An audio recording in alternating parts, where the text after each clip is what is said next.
What's the best way to house hack with owning an unconventional duplex? Let's take a look. Let's take a look at this listing by Drew Thomas with Presidio Real Estate to ask some questions and help you out a little bit. First things first, you want to have two proper kitchens. Typically, you got one on the main floor and a second one in the basement. You need to be careful. A lot of people treat mother-in-laws as if they're just a sink right there, but if you just have a sink, you need to install a fridge and you need to install an oven. It's possibly worth doing, you just have to realize it's extra work. Next thing, try to make sure you have two separate laundry room areas. Having somebody intrude on your space is really inconvenient, but if you have two separate areas, it makes it a lot easier to do a house hack. You want to make sure that there's two separate entrances for the people so that you aren't getting in each other's space.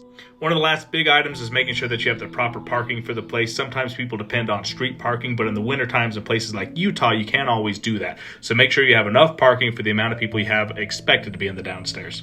Lastly, understand what your mortgage payment is. If it can't cash flow if you have both units full after you move out in 2 years or 1 year or whatever, you need to ask more questions.